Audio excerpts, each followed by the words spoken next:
Hello, and welcome to Clamp, the Creating, Living, and Making podcast. I'm your host, Adam Mackey, and joining me as always is Morley Kurt. Hello. And the Grant Alexander. Hello. I called you the Grant Alexander yet again. Every time, I like Every it. time. It's like Costanza.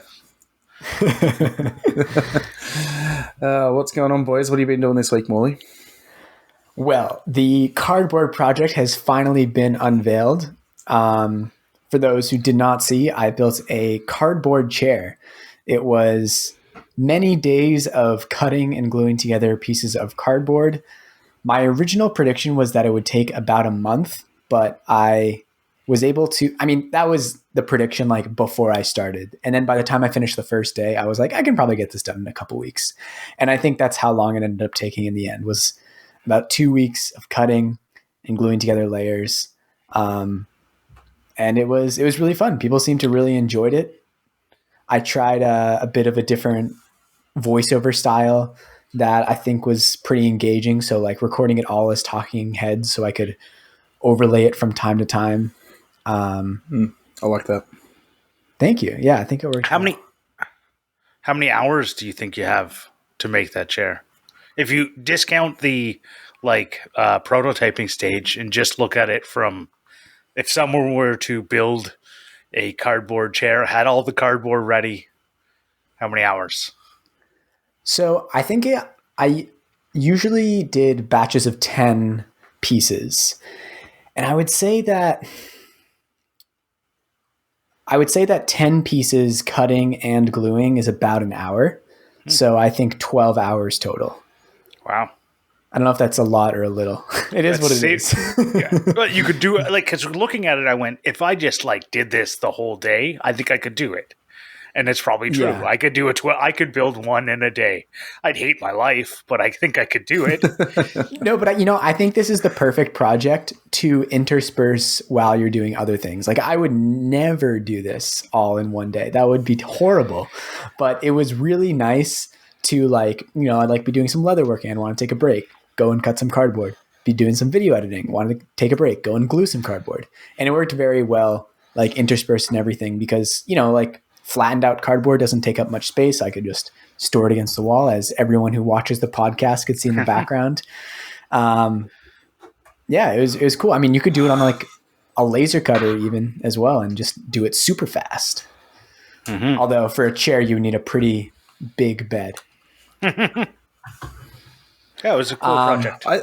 Thank you. I think it amazes me how you made a video that is literally just repeating itself over and over. Like literally just cutting and gluing the exact same shape over and over. Interesting for 10 minutes. Well, that's good to hear because when I started, I was pretty conscious of the fact that it would be easy to not make it engaging. And I think because it actually took so much more time than what I filmed, in some ways that made it easier because I had a lot of time to think about what I wanted to film, the different angles I wanted to get. I filmed very little of it. I filmed a few time lapses, a few macro shots. I actually ended up, even of the footage I used, I just scrapped half of it because I realized it was just repeated. I got to maybe 6 minutes or 7 minutes into the edit and I was like, okay, from this point on, it's mostly repetitive. So, did you have any issues keeping it all in line? No, because it's all, I just shot it chronologically, dropped it into the timeline chronologically. No, the actual cardboard, I mean, the layers.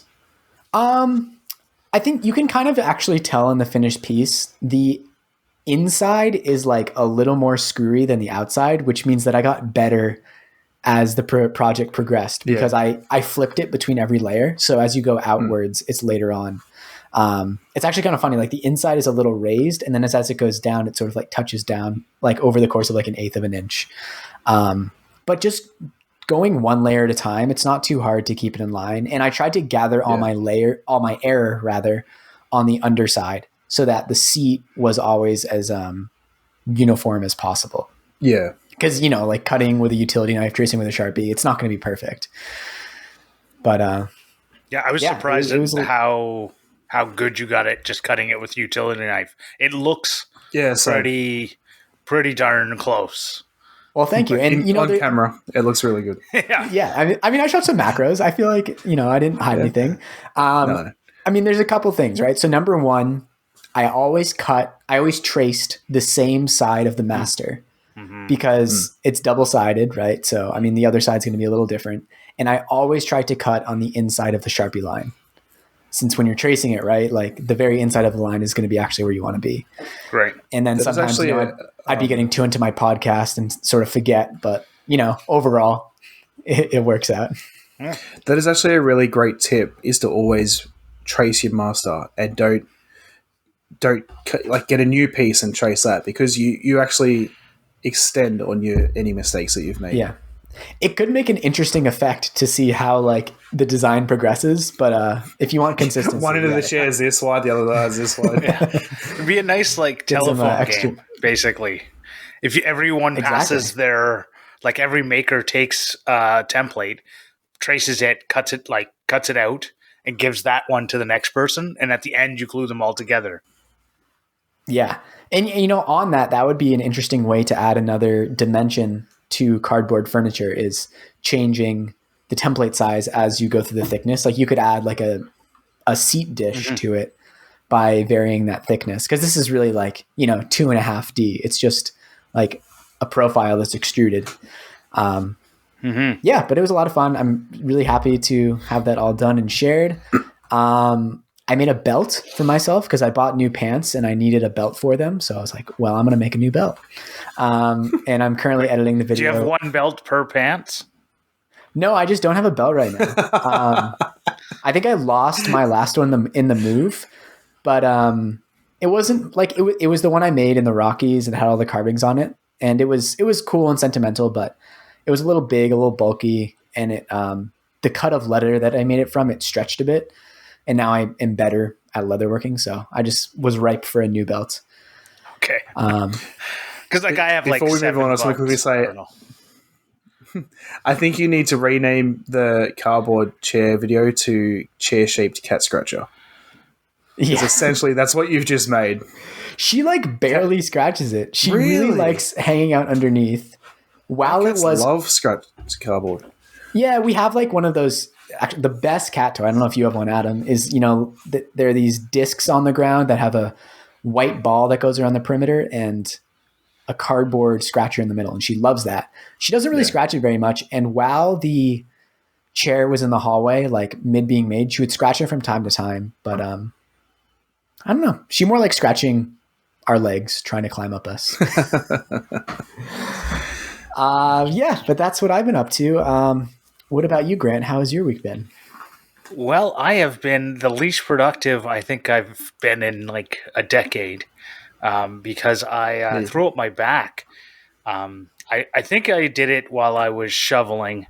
There was some wet snow that came in, and it wasn't very deep, but it was definitely not like the fluffy light snow. It was definitely like a good covering of wet snow, and I was like, I could get out there and snow blow it, or I could get some exercise.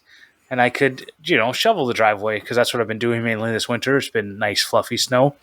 And I've been, you know, trying to get a little exercise, because during COVID, I have, you know, been very much not getting enough. And maybe that's the reason why my back couldn't take it, or what. That's what you get for doing exercise. That's what I get for doing exercise, is basically what it boils down to. And I throw up my back, and I've been like, I say bedridden, and I know I haven't literally been in a bed or on a couch the entire time. I've been getting up and doing stuff, but that's the stuff I've been doing is walking around my house. I haven't even left, other than the physiotherapist appointment that I had today. I literally had not left the house at all. It's been really icy outside, and I just don't want to be like, you know, when you have a sore back and you slip on the ice, you're just going to make it way worse. Yeah, because then it's like you can't control your reaction. Stuff. So exactly. Kind of so it sounds like you need to buy a flamethrower. Yeah. Well, if you've watched my camping video, you would see that I already have access to one. Oh yes, you do too. Yeah. So, but they're not great at, like, they're great at a small area, but it, you know, I can't do my entire street like that. I would definitely be the guy that just walks out with a thing of petrol and just pours it everywhere and just lights it. And you would definitely be the guy who would have a whole bunch of arrested. ice. No, you just have ice still after. So I know the internet says like that's a thing for Canada, but I've literally never seen someone use one of those, like fire to clear snow before. No, it's not. I don't think it would be a good option. There are heated driveways though. Yeah, my high school had a heated path leading up to it. Yeah, that is sick. And it was a public school. Jeez, flex. And it was in America. So yeah, I know. So for those watching, you'll see that I have a different background than normal. That's because I can't. The back problems have caused me not to be able to sit at all. So I've been standing mostly or laying down. And so I set up on. I guess it'll be gone in my Instagram stories, but. I posted a picture of my current setup. Maybe I'll post it up on Patreon for those who want to see it there. But it's a coffee table on top of an air hockey table, and then a whole bunch of books. You have a standing desk. Yeah, I got a standing desk. But that's what. If you're watching and you're wondering where am I, I'm just in a different part of my basement. Yeah. But otherwise, I've been up to nothing. Thanks. Yeah, that's rough, man. I'm sorry. Yeah. So in other words, you were me for a week. But even less productive because I didn't even go to work, which is just sitting at a desk. But I couldn't sit. Like 5 minutes of sitting, and my back was already killing me. I went back to work today after 8 days off. Ooh, wow. That's rostered days off too. No annual leave. Anyway, I have been working on my workbench still. This project is never going to be done. But I finally got the drawers installed. I was planning on getting so much done on Wednesday. I was home with my baby who's currently has a tooth coming in, and he slept an entire 1 hour the whole day. So I got pretty much nothing done. But I got the drawers installed, so happy about that. Now I've got to do drawer fronts and all that. But in saying that, cutting out all the drawer slides, I blew up my table saw. I don't know if like a bearing has popped or what, but it's making the craziest noise and keeps tripping my power board. So that's not fun. So blow up is an Aussie expression for broke, right? It doesn't literally mean that it exploded. Is that not a like? Yeah, it's exactly. It's not something. Is that not a universal thing? Wow. Yeah, okay. Totally universal. But the first time you said it on this podcast, I was like, "Wow, it exploded! That's intense." Yeah, blow up. I'm just clearing it up for the listeners. They might have the same confusion that I had. Okay. I thought it amazes me when I say things. Yeah, because every time I say thing and people don't, like you guys don't know what I'm talking about, and like in the Makers on Zoom and stuff, and it's just like I have no idea what is Australian and what's not in context of like phrases.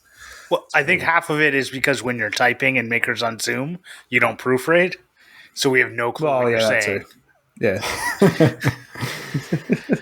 You're like, I went to Muckers the other day. What's Muckers? Oh my God, it took me forever to realize that was McDonald's. I just assumed it was like a regional fast food chain. If you literally type in Macca's on Google Maps, it'll show you all the McDonald's around you. Maybe or not. Like Maccas.com, it'll take you to the McDonald's website. It's crazy. I'm doing it right. Maybe if you're only in Australia, but no, they probably bought the domain.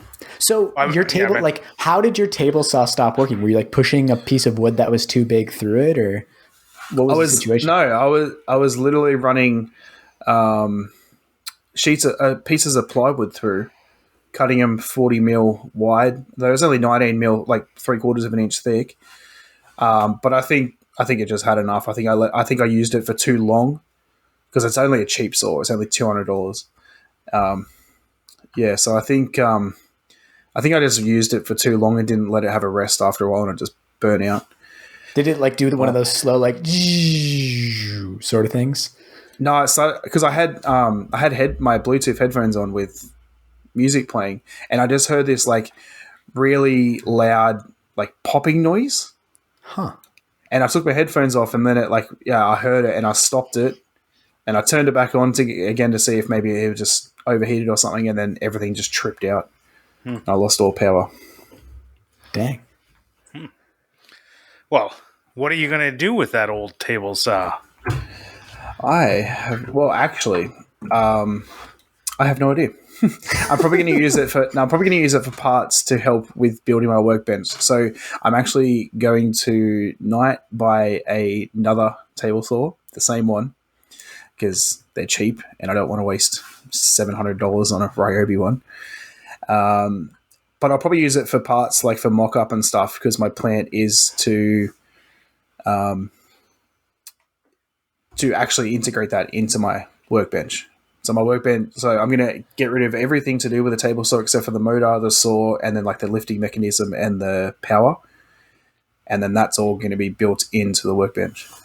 So I'll probably use it because I can use all the buttons and everything, just the motor's blown. So I guess I can get everything ready to go and then just put in the new motor. I don't know. The new one apart. I would probably just get a nicer table saw, maybe a nice Ryobi one. Yeah, but they're like $700, and I just can't justify it. And the way I'm building my workbench, the fence and everything is going to be so much better than any job site table saw is going to be. So I think that's gonna be really cool. I was just trying to poke fun at. I know. Plus, I think it'd be cool for people to have that. I know that people love that whole homemade table saw integrated into a workbench thing. So I'm really trying to put a lot of effort into this workbench, videos and stuff and that. So cool. Yeah. I mean, it'll at least be good. That. Sorry, go on. Oh, no, go on. I was going to say it might be good for just, those replacement little nuts and bolts to attach. That's what I'm thinking too. Yeah. Attach the blade, hold it in place. Those things that might get sucked up by your shop vac one time and you might accidentally throw out, and you'll have space. Yeah, I was thinking that I'll keep the riving knife and stuff, and if it gets bent, I've got a replacement in that. But yeah, in saying that, I do actually have a graveyard of broken tools that I tell myself that I'm going to do stuff with, but probably never will. Yeah. The scenery shop that I worked at, under one of the big assembly tables, they had a tool graveyard. And just when a tool went, they would put it under there. And I wasn't there quite long enough to figure out exactly what the workflow is, what they do with those. But one thing that they did that was that I thought was a great idea is they took broken random orbital sanders, took off the Velcro pads, and then would use those to make hand sanding pads, which That's are so cool. so handy. Yeah, just to get knock off a little whatever that a orbital sander will be too aggressive for. And those spiky sanding blocks, the ones where it's you take it apart into two pieces and you stab the sanding paper through it, are just so annoying. Just being able to have a Velcro pad to put the random orbital pads on is so handy. Yeah. That was definitely a Jimmy DiResta thing that he recommended in one of his tips videos. I'm certain of it. Was exactly that. He's because he had so many sanders from all of his sponsorship videos or whatever. When you said that in the chat, I just thought it was really funny because the only thing that's ever broken on me on a sander is the Velcro stopped sticking. Yeah. So it's at the end of it, I would have had a really crappy, just the sandpaper would be constantly falling off thing. Yeah. So I don't know, but I do think that's a great idea. If you have a broken sander, why not? Yeah. Yeah. It's tricky with tools to find good uses for them once they break, because a lot of times it's the thing that makes them the most useful that breaks.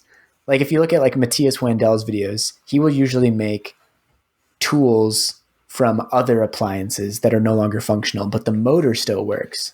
But on something like a table saw or a drill, it's usually the motor that will stop working. So, well, one thing to talk about Matthias is he took a 13-inch planer, a lunchbox planer, and turned it into a jointer. So built turned it upside. So then he had a 13-inch jointer, which would be amazing because then your jointer and your planer are in the same thickness. Right? That's funny. Why aren't planers wider? It seems like they're always relatively narrow. Or jointers? Yeah. Jointers, I think it's because of the way, like, to keep the cost down. It's a lot easier with a jointer. I think it's just very difficult to get the two planes to like be perfectly like in line but offset. It's very difficult. And so the machining to get it wider, the wider you go, the better you have to have the machining. Oh, does the infeed and outfeed of a planer have to be at different levels because it takes off thickness as you put it through? Of a jointer, yes. Sorry, I keep saying planer. This is probably really confusing for people. Yeah. I never thought about that. Even what you think of when you say planer isn't correct either, because it's a thicknesser. Yeah, it's a thickness planer, right? Yeah. And that's but I would say probably also a safety issue with jointer as well. If it's wider, you're going to have more body over the top trying to put down weight and what. Plus space takes up so much space. They take up enough space as it is. And I guess the classical use for a jointer as well is that with a jointer, you're usually only dealing with narrow, passes, narrow bits of material, because the glue up surface won't ever really be more than 6 inches wide unless you're doing something wild. Right. But you need the thick, if you want to make something completely square, you need to have like two sides flattened on a jointer.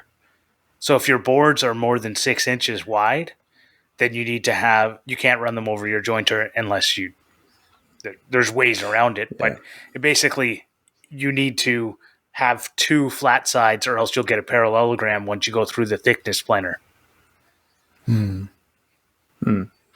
But you think if you had something that was, say, 20 inches wide, and then you needed to like joint the end of a plywood board for it, not plywood board, but say something an inch thick, you got to lean over that 20 inches to then plane 1 inch wide. Right. Totally. I can see that being problematic too. Yeah. I think once you get into like bigger than 12 to 13 inches, you're going to be looking into something that's going to be self-feeding and all that sort of stuff. That's probably exactly what it is. More is that industrial. Anything bigger than that is they use either a self-feeder or some sort of like thickness planer sled. Or they use a router sled that goes over top of it. Yeah. Oh yeah, I guess that's like the go-to way, right, for flattening, especially big surfaces, is router sled. I think once I finish my workbench and start, because I'm going to move all my tools into the workbench, that's where they're going to be stored, and then where they are now, next to the miter saw or on top of the miter saw station, I'm going to like build cabinetry into there and have more storage. But that's where my graveyard is. And I think I might finally actually throw away all my broken tools. Because I have like a cordless Ryobi circular saw, which I told myself was crap, but like really it probably just needed a new blade. So I was always like, I could use the motor for something. And then I have a couple of drills in there which are completely burnt out and there's no use for them at all. But I keep telling myself, what if I want to cut off the handle and like make myself something that I could use the battery with or something. I don't know. Yeah. Well, that's actually a really good point, is that taking the battery connector, because if you have a whole bunch if you have a cordless drill that's dead, you could take that battery connecting part off and attach the wires to a light. Boom, you got a light. Attach it to anything. Like attach it to the, to whatever you want, and you save yourself the $3 it is on Amazon from buying one of those adapters.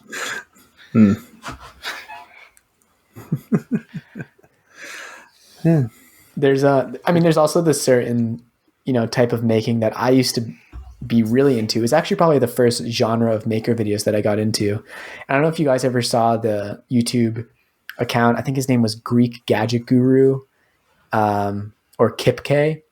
And they were both really... Kip K, I remember Kip K. Yeah, it was, like hacking together like a little flamethrower in the body of a lighter, or like little sort of like miniature improvised weapons, like tiny crossbows.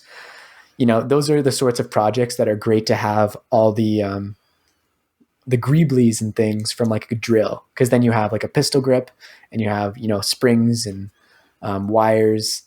Actually, in terms of prop making, that would be if you wanted to ever get into that, that would be great for saving old tools. Especially something like a drill where you've got the trigger as well. Yeah. Yeah, I definitely think of prop making when I think of old broken stuff. Because even if you take something like any of the switches that you have on stuff can be taken off and used for other projects.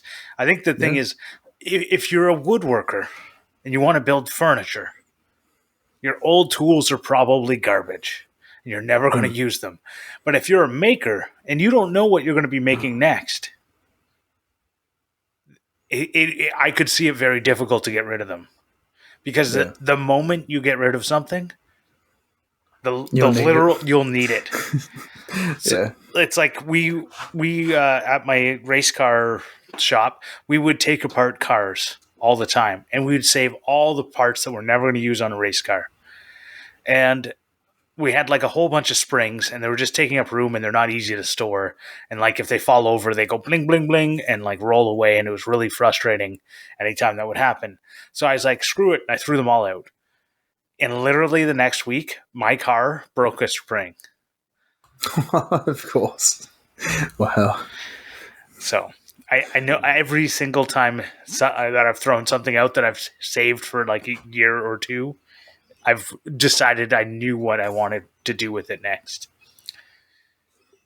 I have my nail gun down in the cupboard, which I refuse to get rid of because it's like really expensive. And then keep telling myself I'll somehow fix that one day. I pulled it apart the other day. I have no idea what I'm looking at. Put it back together. Well, I mean, learn something. Yeah, exactly. It's a good educational exercise as well. But it's like a $300 gun. Like, I don't know. Yeah. It's just out of warranty, of course. I think found out the hard way that all the tools that came with my the $1,000 I won off Ryobi are worth the tools. I found out they all didn't come with warranty, so that's fun. What? Oh. Yeah. Well, I mean, it makes sense. I didn't pay for them, but still. Yeah, I won't. Yeah. I have won stuff and gotten warranty on it because companies, generally good companies, who really care, what they're giving away not to give it, like they're doing it to try and give back. And if they give you a bum tool, they probably want to support you. Yeah. Yeah. Develop a relationship that they might not, a market that they might not have otherwise gotten. Because you might not have ever even bought that tool. Sure. Well, yeah, that's tools I bought when I did that, was tools I wouldn't buy myself. Yeah. Well, when we talk about fixing old or what to do with old tools, it reminds me a lot of how much harder it is now to get replacement parts. In Canada, it's very, very difficult. You pretty much have to order from the States. I know in the UK or in the European Union, one of the two passed like a right to repair bill, which basically made it so that manufacturers had to make spare parts available and had to make like certain things like consumer electronics. They have to make them accessible. Like you have to be able to get parts for the stuff. They can't be the only repair shop. They can be the only authorized repair shop, right? But they can't be like the iStore, the Apple Store, can't be the only place you can bring your phones to, right? Like, I don't know. That's interesting. Here, it's always we have to send it away. You can't really buy spare parts. Or if I want to buy a spare part, it's always the part that you can't buy. Like, it's not on their list. Right. That frustrates me so much because it's always like a single gear has gone and you have to buy an entire motor assembly. Like, yeah. I actually was just reminded. Actually, my orbital sander, so where the battery goes in, like the two prongs that stick out that would touch the connectors, one of them snapped off. Yeah, one of them snapped off, and I got like a spade bit, like a spade connector for like electrical use, and stuck it on there, and that's what actually is making the connection. But it just occurred to me that I have a graveyard of tools with these prongs in them that I could actually, because I couldn't buy it. I went to the shop and said, "Oh, I need this part." "Oh, we can't get that. You have to send the whole thing away and they'll fix it." Like, no. Or at that point, just say screw it and buy a CNC. You're like, I'm making all my own stuff. Right. I need that little gear for my $100 drill. I'm buying a $2,000 CNC. Well, this is why I think it's funny when people buy cheap tools. Is they buy them because they can afford to buy another one when they break. But if you buy really good tools, you don't have to do that because one, they don't break as much, and two, when you buy a good tool, the manufacturer sticks behind it so much better. I've found personally. Yeah, and that's exactly what's happened downstairs. I've got 2 drills that are in the graveyard because I've just replaced them because they're cheap. But my nail gun, I refuse to replace because it's not cheap. Yeah. I mean, it's Ryobi, but it's not cheap. Right. It is impressive sometimes when you actually go down the rabbit hole of trying to get something repaired by the manufacturer and like what they will be willing to do. Like I noticed my watch was running slow. This is like a nice watch that like I got for graduating university. I was like, this shouldn't be happening. This is a problem. So I sent it in because it was still under warranty, and they're just like basically restoring it to new, and then they'll just send it back to me. Yeah. And I feel like it's not something I have like a ton of experience with because I'm only 23 years old, but it's really, it's nice to see sometimes, you know, like those companies that will really just be like, yeah, for sure. And actually that's one of the things I really like about Home Depot is that if you don't want something, you can just bring it back and they'll give you like a full refund. And it's such a great policy. Well, so Walmart used to have that same policy, and they've changed it because people would find ways to exploit it. Go buy a new tool and then take the old one back and say it broke. People do that. People do they buy it from another store on sale and then bring it back to Walmart. Yeah. I think it probably works. I think it works probably best for businesses that have like a very, not even very niche, but like a slightly more niched business model than Walmart. Because I think Walmart's a little too broad to have that work well. Like Home Depot, I think they have like a pretty good idea of, you know, like so much of their merchandise is probably sold for either large renovations or for like right in the moment contractors need it. So they don't have people that are commonly taking advantage of the return system, whereas Walmart is like much more varied business. And I think Home Depot also has a lot of exclusive business. So a friend of mine had like designed a product, had it all like, and tried to shop it around. And it was like this thing, he called it the siding saver. It was just like a polycarbonate bent thing that would attach, instead of like when you attach something to the side of your house with siding, it would just smush the siding.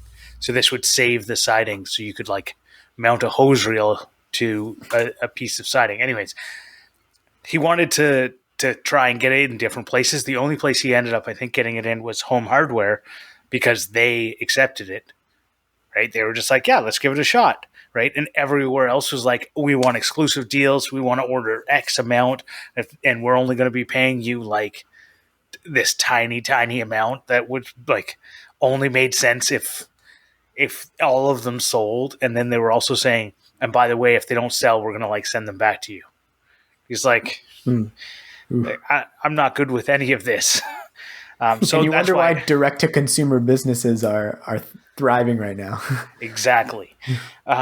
So there's good and bad about that. Like, but it's the same.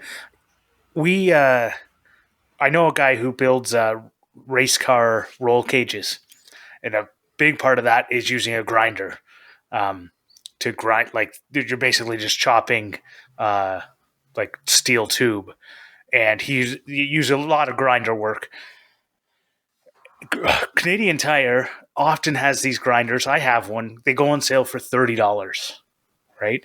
He said for like 5 years, he was just kept buying like 4 or 5 of them at a time. He didn't care. He'd break them all, and then he'd bring them back to Canadian Tire, and they'd give him 4 or 5 brand new ones. Eventually, he said, you know what? It's not worth my time to constantly be switching out these tools. It's better to buy good tools in the beginning. But I think that's the last I'll say on my rant about buy the best tool you can. Yeah. Whatever you can afford, buy the best. And then let's talk more about reusing old tools. I'll start off with saw blades. Yeah. Lots you can do with old saw blades. Right. So I've made a knife from one. yeah, you made a knife. Shane, I sent him a bunch of different saw blades, and he turned them into a clock. Shane from Flippin' Rejects. So, that's a cool way of using old saw blades. I know I put a bandsaw blade on my tape dispenser. Yeah. Drill Yeah, bits that's too. good. I mean, when I was doing a little bit of spoon carving, I made it's called coal rosing knife out of a drill bit. And it's basically just like a knife. It's kind of like a swivel knife for leather carving. It has almost like an 80-degree angle bevel, like this really beefy bevel. And a drill bit is really good for that because it's hard steel and you have a ton of material to work with. So you can make this like really strong bevel. And I've thought about that before with like making other sorts of tools like drill bit. You just have all this stock that you can work with. It's this big chunk of metal.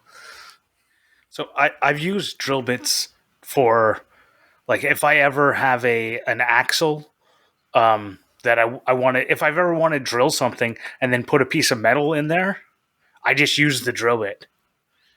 Like on the tape dispenser again, I drilled a hole, and then I used the drill bit that I used. I just went, I had 100 of these for like $9.99 when they go on sale.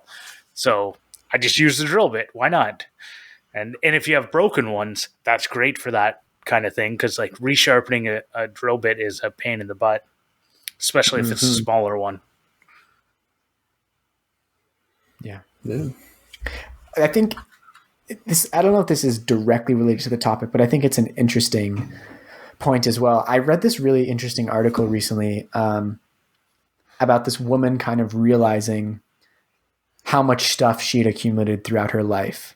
And she had just dealt with an elderly person in her life who had passed away, and they had to deal with all of their stuff and, sell it and give it away. And it was this massive, massive burden. And it made her realize, like, I don't want to put this burden on my descendants. So like, I want to try to get this figured out before I'm old and can't do it anymore.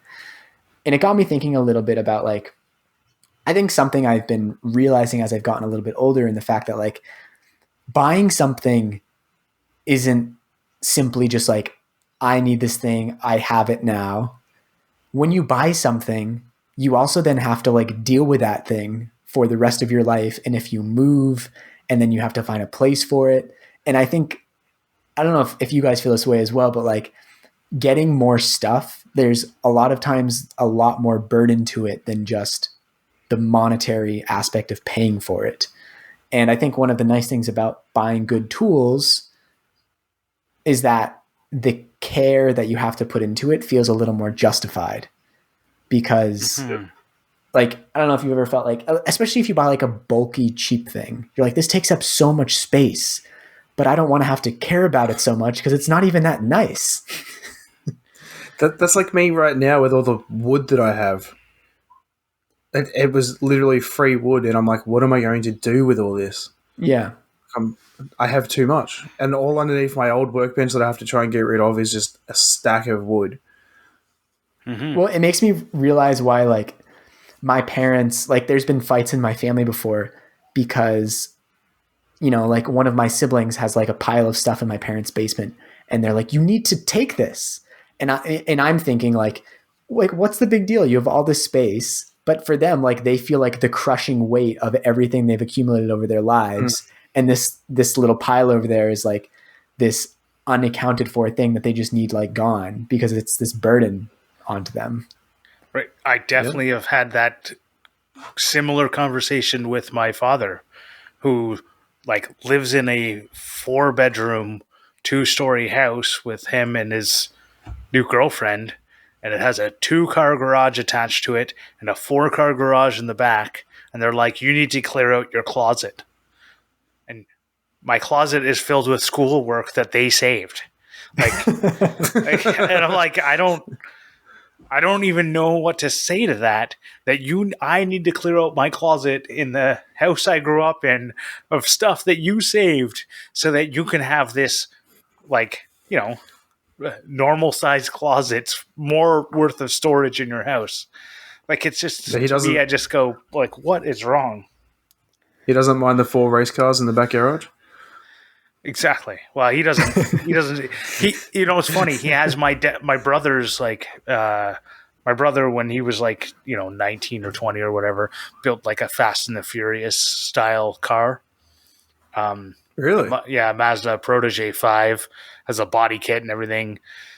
And what happened is during the winter he had it parked in the garage, and I needed to use the garage because my clutch went on my car, so we had to, because that's what we did. So we took his car out of the garage and we parked it in the driveway, and he had air suspension and everything. So he lowered the car down because you don't leave it, you don't leave it Yeah. up, especially in the cold, whatever. Anyways, he lowered the car down. We do the suspension work or the clutch work on my car, get my car out of there a couple days later. He goes to put it back up, uses the air suspension to get his car, lift his car. The body kit was frozen to the ground and ripped it off. Oh, wow. And oh, no. he just never finished the car after that. What? Like, the exterior was completely done. He'd bought like 2 15-inch subwoofers and like all these amps, spent $5,000 on like car stereo stuff, and never Oh my God. installed it because I need he just wasted $5,000 on a paint job. pictures of this car. All right, well, I'll find them. If you search Too Low MP5 on Google, you should be able to find it. Cool.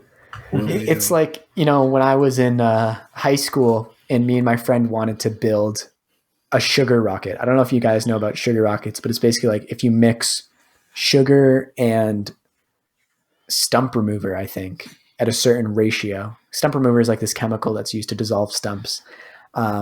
You can make a rocket engine out of it. So we spent like a weekend going to like the hardware store and going to a thrift store to buy an old blender so we could blend up this like DIY rocket fuel. And we gathered it all in a basement in my childhood house. And after that weekend, like, we never touched it again. And it was this bin of like random stuff, like PVC pipe, chemicals, this old blender.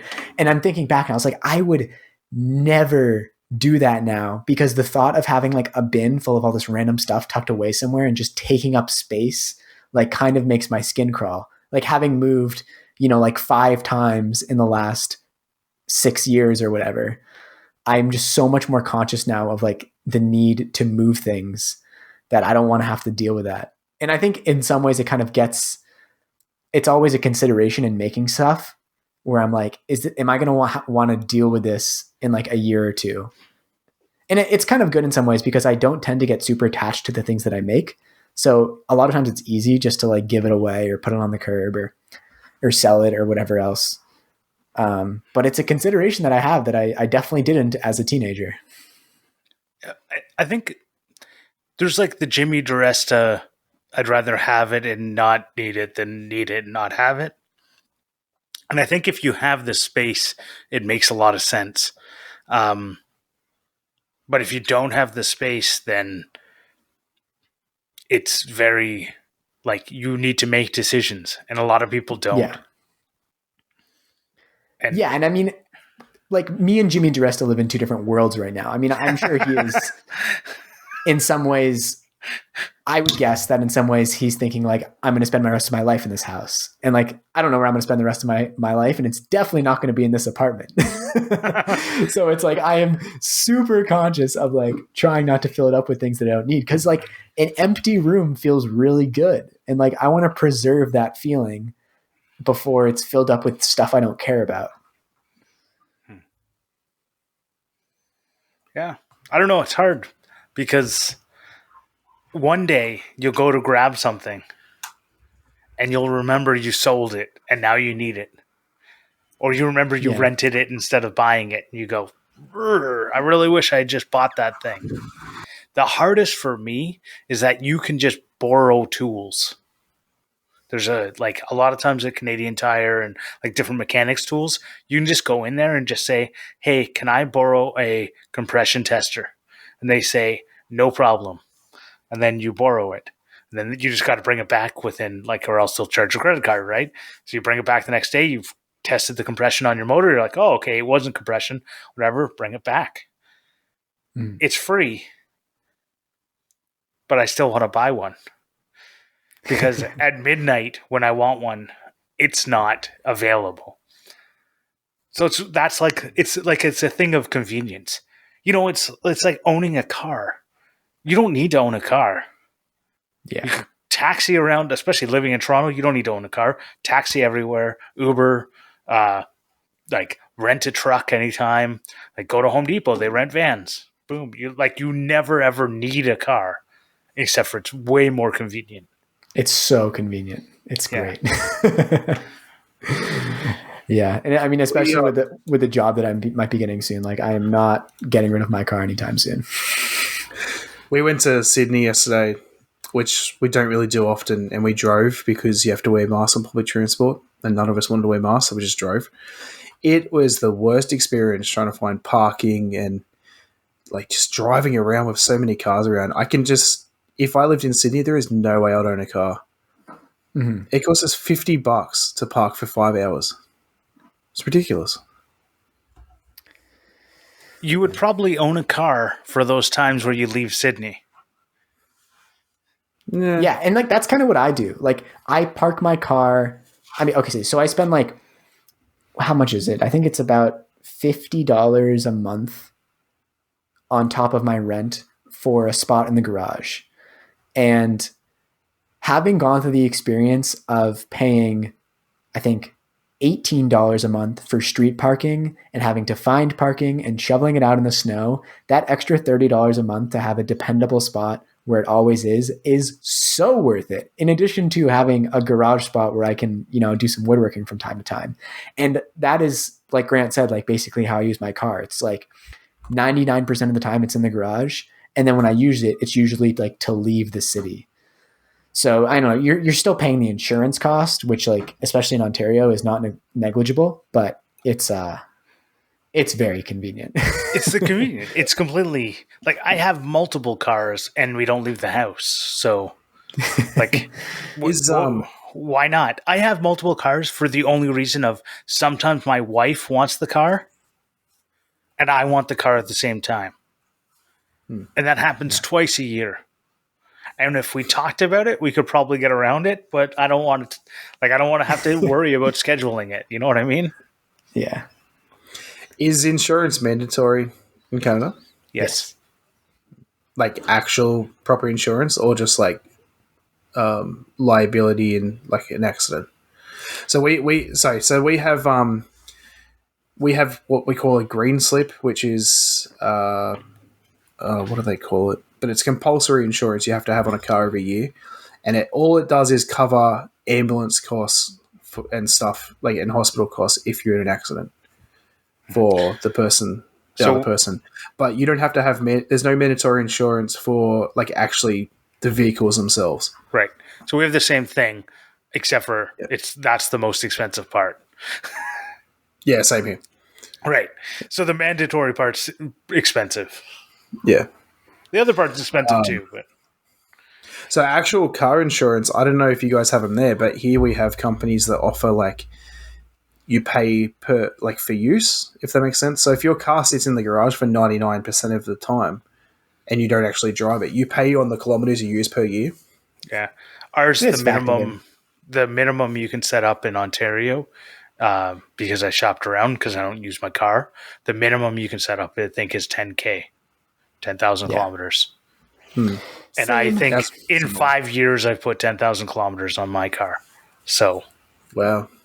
I do at least 20 a year. Right.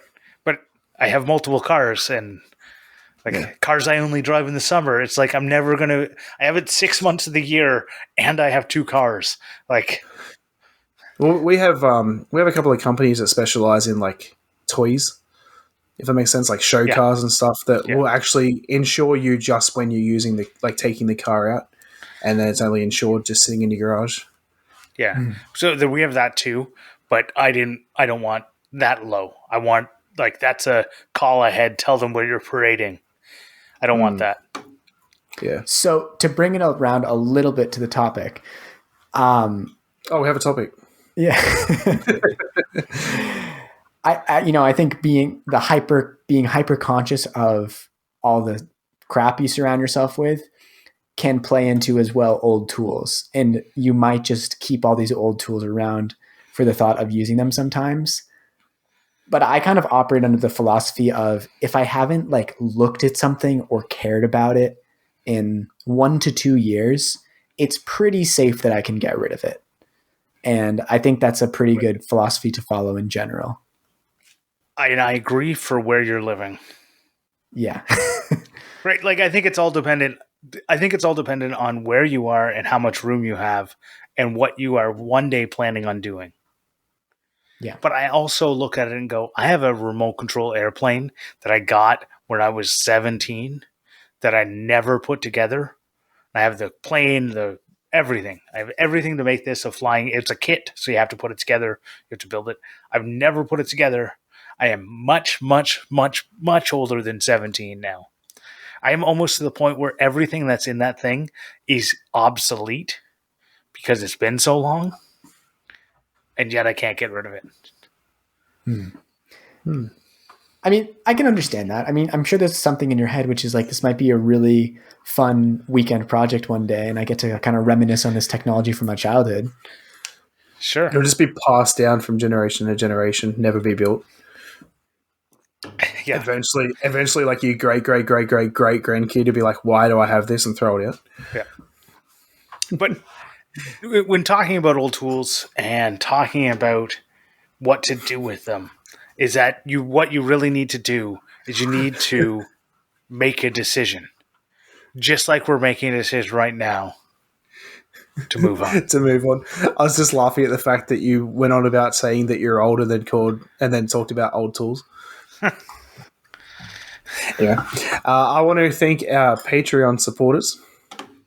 Everyone that supports us on Patreon gets access to the pre-show and after show, and we decided that we're always going to have a pre-show now, so there'll always be a pre-show and after show. Also get a awesome leather keychain made by our one and only Morley Kurt. So exclusive that we don't even have them. Yeah. Even if you were a patron at one point. Oh yeah, you were too. Yeah, and sometimes we put some stuff up on Patreon that's exclusive as well. I think Grant's going to put up a picture of his stand desk. It's pretty cool. But yeah, you can find that at patreon.com/clamp. And we love everyone that supports us there. We have some news coming up soon that we could have done if it wasn't for Patreon. And we thank you guys a lot. Yeah. Yeah. Let's move on to Clampmendations. Clampmendations! I'll be today. That was super fun. It has 70 million views, so it's not it doesn't need my Clampmendation, but I think everyone will enjoy it. It's by a channel called Experimental Fun, and they made the world's sharpest kitchen knife, which is literally an aluminum knife blank with removable razor blades to take the place of the blade. One of the reasons I want to recommend it is because like it is just bootstrapping, making with minimal tools. It's like this dude's like in a bathing suit and bare feet, cutting wood with an angle grinder, super, super janky. And he comes out with something in the end that's like really cool. And it was just like a good inspiration for like very fun project with very minimal tool set, simple materials with just a fun idea that was executed well. And, it's not like craftsman knife making by any stretch of the imagination, but it's a fun project that I thought was shown very well. So check it out. It was a lot of fun. I enjoyed it. The way you talk about it makes me want to actually watch it. It has been recommended to me at least 100 times. I have now clicked. I no longer want to see it because I hated the title. I absolutely hated the clickbait bullshit title. Because World's sharpest kitchen knife? It probably is, though. I mean, it's razor blades. Razor blades aren't the sharpest things. What's the sharpest things? A scalpel? Like, there's sharper things than the razor blades you use are utility knife blades. Like, they're not even not even real razor blades. They're way sharper, like Anyways, I just looked at it and went, yeah, whatever. I just think I enjoyed it. It was fun. It was good. But now that you talk about it, if I'd known that he was using like minimal tools to make it, if it had said minimal tool blade, you could always have a sharp blade. Like always have a sharp blade, I would have watched it. World's sharpest kitchen knife, I went, go screw yourself. I thought for sure when you were shaking your head, Who does this guy think he is trying to get views? Yeah. If Morley talking, you were going to say he stole your recommendation again. Nope. Definitely not. Also, it seems like a really cool channel in general. I want to see some of their other videos. They're like just like fun little inventive things, kind of like I was talking before, like Greek Gadget Guru or Kipke, like like bricolage, making little weapons and a miniature operating toilet and stuff. Seems very fun. Well, yeah, I don't know. I just hate clickbait. I don't know. I just hate it. I hate it so much. I'm going to tell you. Maybe I'll watch it now that you said it. And maybe I'll like the people, and maybe one day I'll message them and say, "Can you stop being so clickbaity?" And they'll say, "No, this is working really well for me." Well, Definitely not going to do that. I have millions of subs. This is why it pisses me off, is because people watch it going, "Well, that's the world's sharpest," and I go, "It's not even close." I don't know razor blades. I don't know if people take hyperbole that literally. They do. Come, you don't know. I mean, it's QAnon. Come on. Yeah, but okay, that's a very specific, example. But those people exist, and they're clicking on it, going, "This is definitely the world's sharpest." And I go, like, I could just make a piece of steel sharper than that thing. Okay, you could, but I get why they put it. What is your Clampmendation for this week? Thank you for getting me out of that G rant. My Clampmendation is a video by Art Mulder from Words and Wood. He made a sit-stand desk, and I've been looking into sit-stand desks ever since I couldn't sit. And what he actually did is something that I've wanted on a desk. Well, I have it on my current desk, and I've been looking for inspiration on how to do it on a sit-stand desk for a while, and he made it so that there's little like wings, he calls them, but they're like pull-out writing spots that you would have that just like disappear into the desk, and you can pull them out, and then you can write on them. What I use it for is that's where I rest my arm on, so that my arm always is supported. So whenever I'm using the mouse, it's rested on this little wing. So he put one on each side of his little sit-stand desk, and it just kind of gave me the idea of how to do it, because he just basically, I don't know, he built because the problem with a sit-stand desk is often you need to support the rest of it. So he's just like, I'm just going to build boxes where there's no, where I would otherwise need to have it. And I went, oh, why didn't I just think of that? Just like a very simple solution to it. And I just went, I should have thought of that. My Clampmendation, Clampmendation. I don't know why I won't say that wrong. Is a channel called DIY Creators. I subscribed to this guy when he had like 100 subs. He was doing pretty much what I'm doing now. He built a workbench with a built-in homemade table saw. I'm pretty sure he did it out of a circular saw though, which is cool, but really sketchy to me.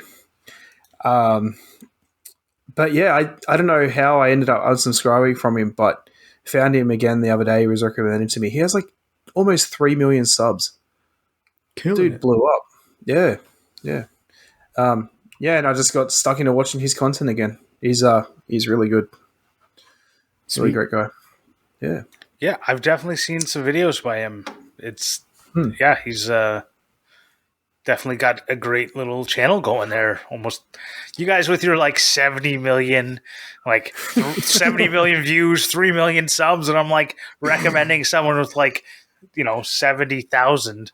Hey, I recommended some small channels before, but every once in a while you see someone who's killing it and their results are showing it, and you just want to share something you found is cool. Unlike Grant, I don't rich shame. I You don't I rich definitely shame. do. I rich shame all day long. Oh god. Cool.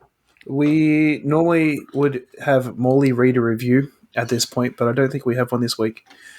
So if you want to leave a review and where you're from or how you want him to read it, Morley likes to do impressions. Tries to do impressions. But yeah, so because we don't have a review this week, we have a tooltip. Now, I've been thinking about it while we've been talking about it, and I think my tooltip is going to be you don't need that broken tool. Throw it in the bin. That was kind of the conclusion we came to. Yes. I have one. See, I came to the opposite conclusion. I was like, I need all the broken tools. So I'll send him over to you. Okay, cool. This thing I've been fidgeting with throughout the course of the episode is a wooden chopstick. And I think I've talked before either on the podcast or elsewhere about how useful the bamboo chopsticks are, like Jimmy DiResta with the bamboo skewers. And with applying contact cement, what I usually do is I have like one paintbrush that I reserve for spreading contact cement because it inevitably gets caught in the bristles, gums them up, and then that paintbrush is useless. So I basically just use it as a paddle. But what I did this time is I took the square end of the chopstick and I just whittled it into a paddle. And now this is my contact cement spreading paddle, and it's really perfect for that. So yet another use for the bamboo chopsticks. Interesting. For another use for bamboo chopsticks, if you ever wanted them, is for mixing epoxy, because the circularness of them makes it a lot easier to, for whatever reason, stir it up. So if you don't have any chopsticks around, but you do have old hardwood flooring, like I apparently have too much of, you can take the tongues from that, and that's what I have saved up. And I use the tongues from that. They're not perfectly round, but I use them for stirring up finish, stirring up epoxy, whatever it is, because I just have all these tongues from tongue and groove hardwood. I believe that was in someone's video about using scrap wood. Maybe. It took him a minute. Also want to thank the TF Tuning for the theme song that Morley likes to sing every time at the beginning of the after show. So if you want to get that, again, head over to Patreon. Hashtag self-promotion. What are we up to? I think that's everything. That's it. We're done. Cool. All right, you can find Grant at the Grant Alexander everywhere, including Twitter because he loves it. Morley at Morley Kurt everywhere. Myself at Maker Mackie everywhere, and you can find us collectively at the Clampcast everywhere, even on YouTube now. So if you want to see our ugly faces, well, head over to YouTube. And my beautiful face. All right, I have something kind of cool to tell you guys in the after show, so let's go ahead over there. I have an A rant. I have an A rant for the after show as well. Oh wow! All right, goodbye. All right. See you. See ya.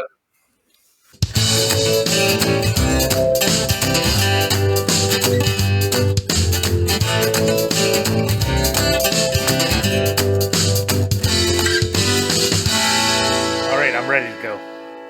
All right, let's do it. Cool. Let me cough. What do you want to say, Grant? You turned off your camera. You turned off your camera instead of your microphone. Oh, sorry. Sorry, Patreon. Wow. That's funny.